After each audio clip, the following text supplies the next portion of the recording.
Hello, hi. My name's Hugo Borghero-Tucker. You can probably tell from my name I'm half Italian. And I'm interested really in singing Italian songs in the old Italian style of what's called belcanto, beautiful singing. But in particular, I'm interested in bringing alive the old repertoire of traditional Neapolitan love songs. It's a fantastic repertoire which is extremely expressive in ways perhaps which are disarmingly naive and honest about love, desire, passion, but also the dark emotions like hate and jealousy.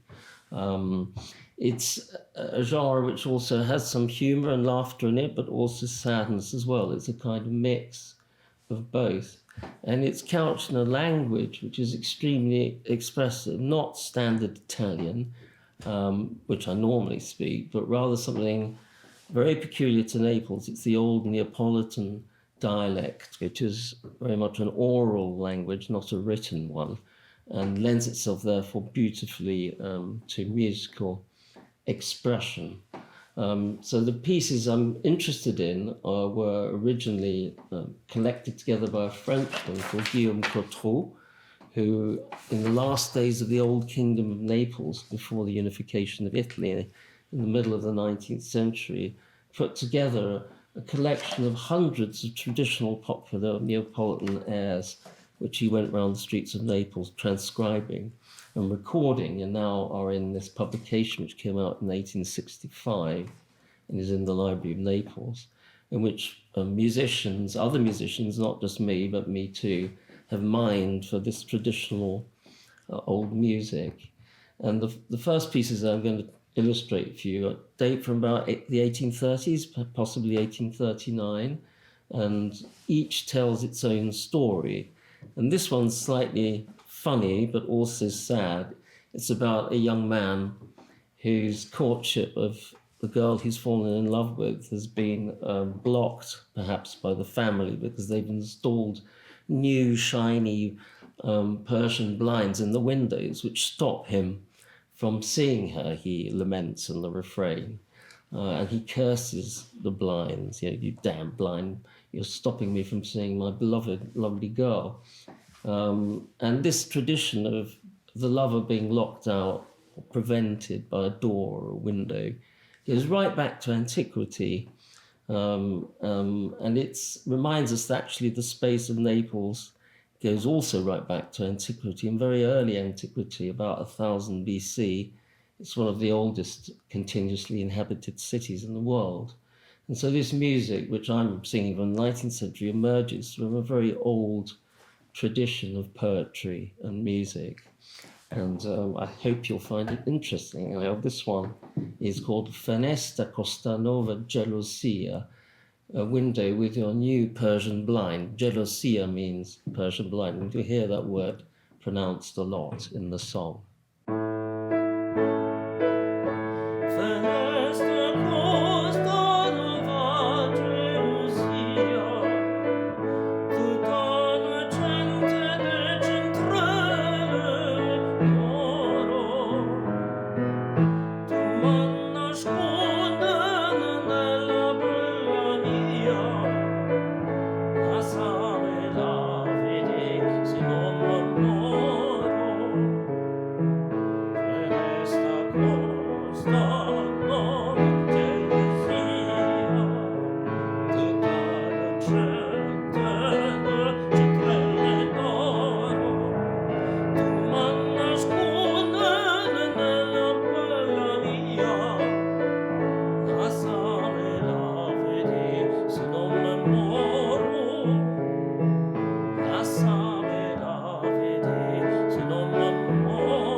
So the next piece is from a similar period, 1839. It's called Io ti voglio bene assai, which means, but I really do love you. And as you can guess from the title, it's probably more sentimental. It's addressed directly to the girl. But at the same time, there's a little bit of humor in it, I think, because the boy doesn't really get it, that the girl's not interested in him. And so he keeps on kind of arguing with her that she should love him. And his refrain is always, but you don't love me, and you didn't even think of me. So he even starts off on a bad footing because he says, why is it, this is the translation, why is it that when you see me, you get your claws out like a cat? So I think let's see what you make of it anyhow.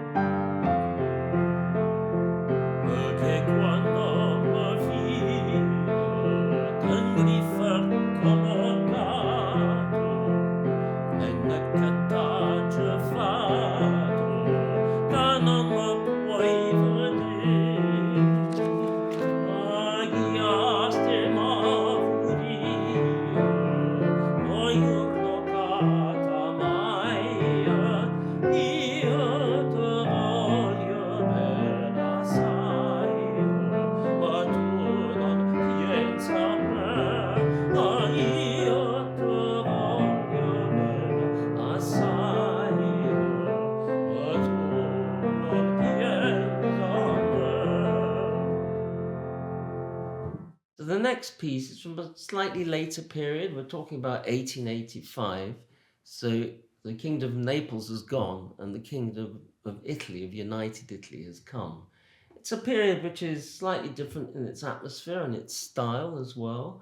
And I think of as the kind of golden age of Neapolitan love lyrics. It's the period's very rich and beautiful numbers, which later became very famous all over the world.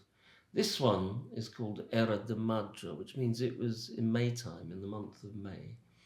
And there's a certain melancholy about it, because even though it's about the memory of falling in love for the first time with a girl, separation, and then being reunited with her a year later, also in spring, nonetheless it's about memory. Me scordo, I don't forget, he says, or malicordo, I remember. That comes back a few times. And it's because this song might be about a memory. It might be about the fact that this beautiful moment has gone forever. Perhaps the beloved is dead. Perhaps these are the memories of an old man. So the mood shifts from kind of dreamy melancholy to joy, but perhaps back again to a kind of sadness, of reflection, of remembering. Anyhow, let's see what you make of it.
So the next one is actually quite hilarious. It's a bit later. Actually, it's a significant date. It's 1914, so just really at the beginning of the First World War.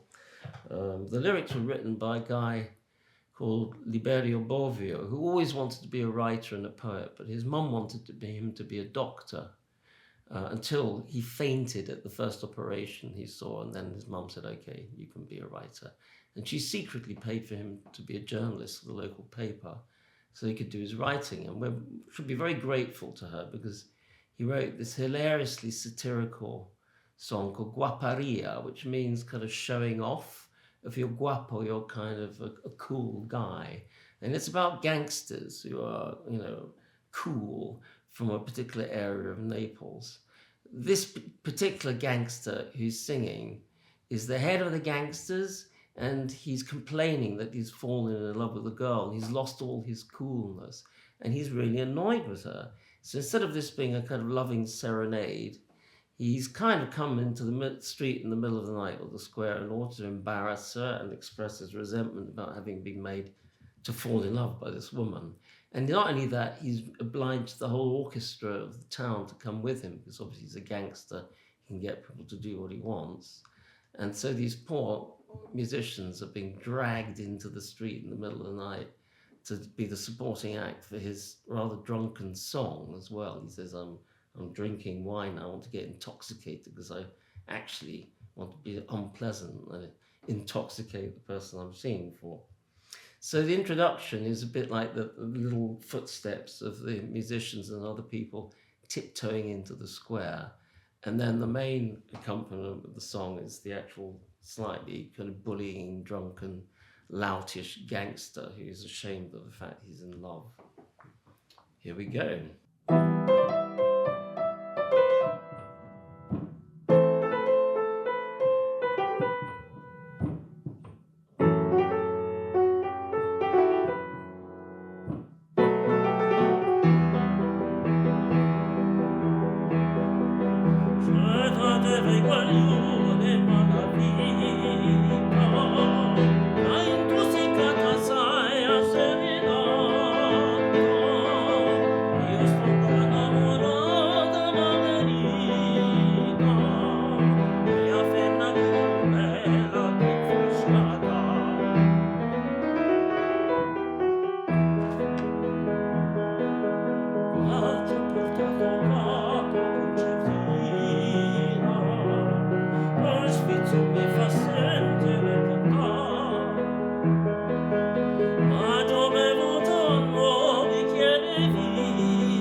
So the next piece is later still, it's 1930. So obviously the First World War's ended, we're not to the Second World War yet.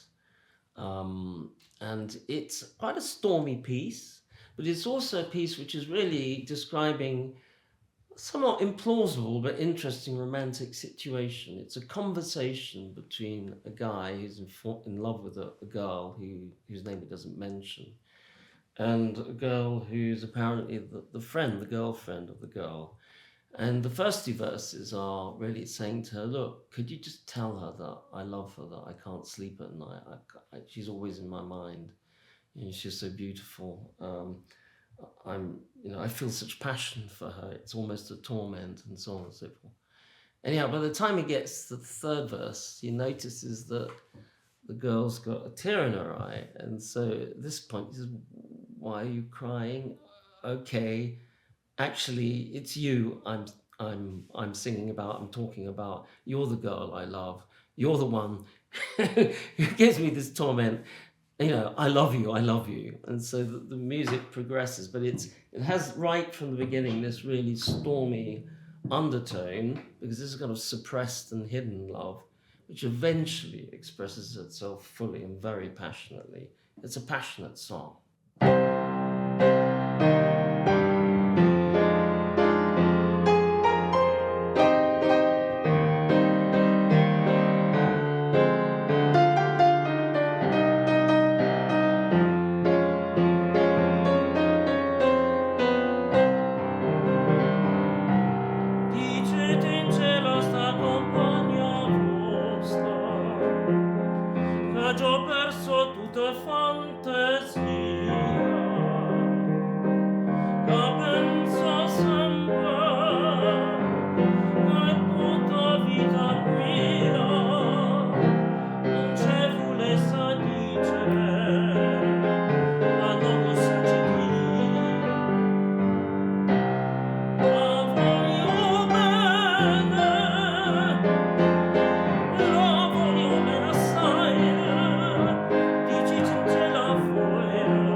So the next piece is really from the beginning of the modern era. It's 1950, after the Second World War.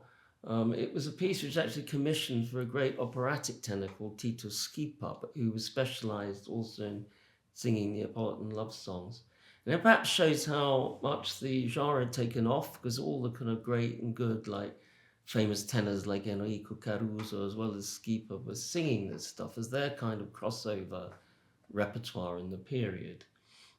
But we shouldn't forget that the origins are really quite humble, in the sense this music was often just popular airs sung to a guitar like this one here, or indeed sung to a mandolin.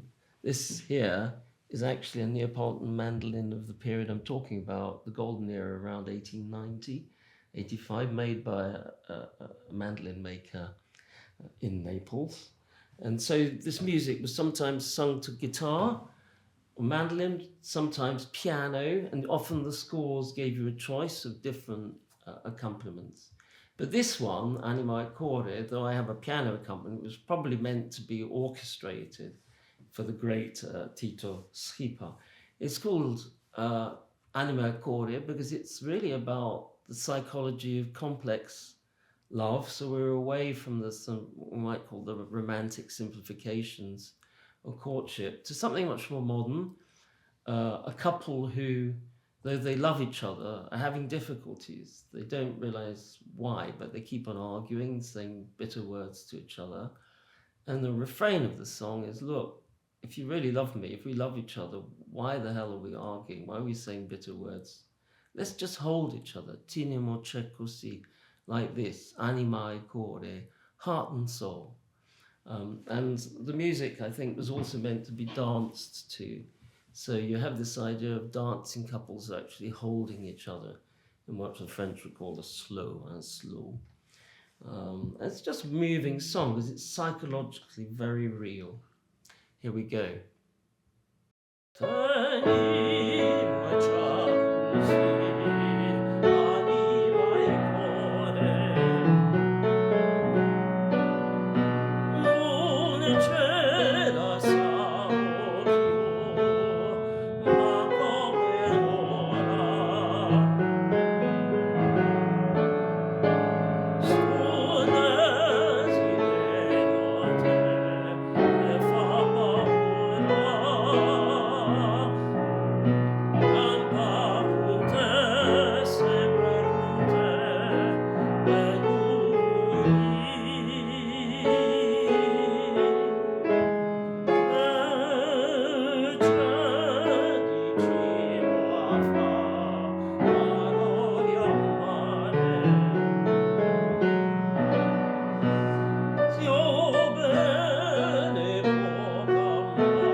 So thank you for listening. I hope that's given you a feel and an idea of the whole range of these songs from old Naples across a large, well, almost a century really or more. The fact that they're moving, entertaining also sometimes, but very much rooted in the culture of the place. And I think still true to emotion. And it's something which I'm keen to revive and to perform in bars and places. So I look forward to seeing you in these places. Thank you.